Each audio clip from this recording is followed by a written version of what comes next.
uma abantwana baka-Israyeli sebedideka endleleni sebenza izinto zabo,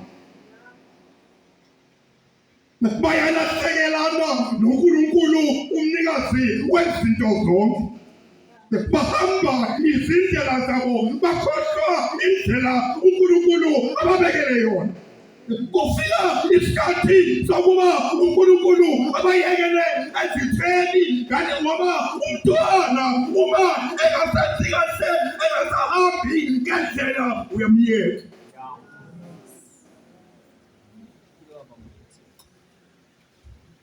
Ukubanikela Nehemiya esizweni sakaMidiya, uthi umbhali bake balima kwathempezela emasimini yenyuka impi yakaMidiyane yahliphiza konke, ngani ngoba banikelwe esandleni.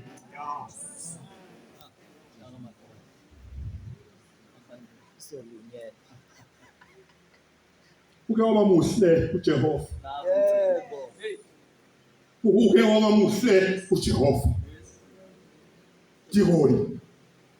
Uke waba muhle uJehova. Kufika ingilosi kaNkulunkulu ikhulumisana noGideon, kodwa ngoba Nehemiya usehambe endleleni eyi-offside, akasalizwa nene izwi, akasaboni nasemahlweni ukuthi ingilosi kaNkulunkulu lefika. Amen bazalwane.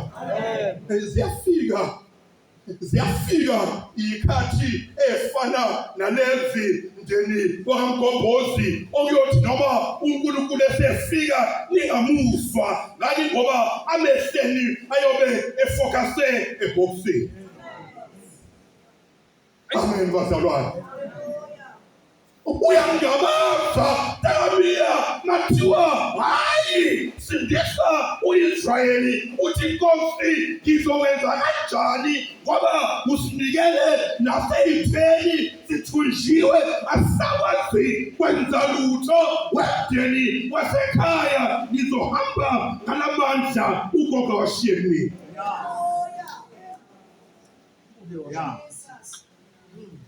Uke waba muhle uNkulunkulu. Uke waba muhle Nehemiya uNkulunkulu. Umuntu ehamba engena etextini egibela ngemali yokugcina eyobheka umsebenzi, anganashow nokuthi uzowuthola, kodwa uhamba ngokukholwa ukuthi Nkosi mawunami ngizawuthola lo msebenzi. Amen bazalwane. Sese ikhuluma indaba yalesikolo kahle. Amen mkhulu. Uma esongena eThekwini khopho ungena no20 rand wokugcina, uzwile ukuthi uyaqashwa eThekwini, but intela show ukuthi uzowuthola yini umqondo ngoba uhamba ngethemba ukuba uNkulunkulu.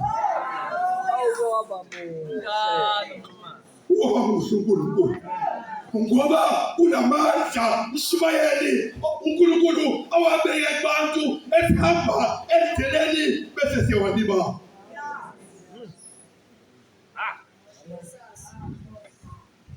Hamba ngalowo mandla mvangeli. Ukaba muhle uNkulunkulu ngokho siphindile sibheke phezulu izinto ekhaya. Uyakhonto ozoyibeka noma uyifake ebhodweni, uyibhekele abantwana, kodwa uyabhodweni ngethemba nangokukholwa ukuthi khona kuzongena badla abantwana. Ukuba muhle uNkulunkulu, ukuba muhle uNkulunkulu i-empty rack.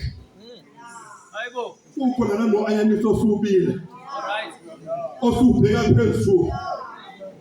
Kodwa uNkosikazi ehlale ethembeni eyazi uNkulunkulu, abazothi noma uma behlaba ngugogo bathi hayi uthi uNkulunkulu endodeni enguGideon kunamandla engena kupha wona, hlala hamba ngaleyo mandla ngoba izinto zovuka endleleni.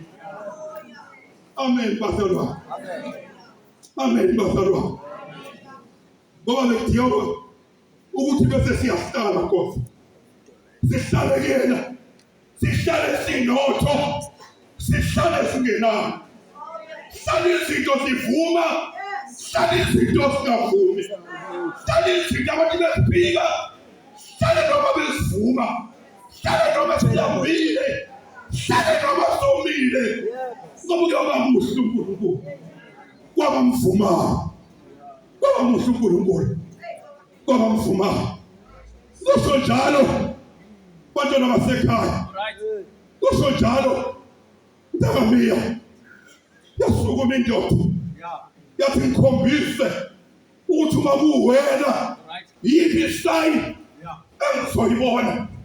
Akuyakuphumusa uma ngingathola umusa emehlweni akho, ngiyakubona ukuthi uwe awuhlalela umlinde, ithi ngilosihamba ngizawuhlala ngikulinde. Amen bazalwane, iyalindana into kaNkulunkulu, iyalindana into kaNkulunkulu uma usaphambukile, uyalindana uNkulunkulu uma usahamba indlela zakho, uyalindana uNkulunkulu uma usophakamisa abanye uNkulunkulu. Hamba ngizokulinda, hamba ngizokulinda.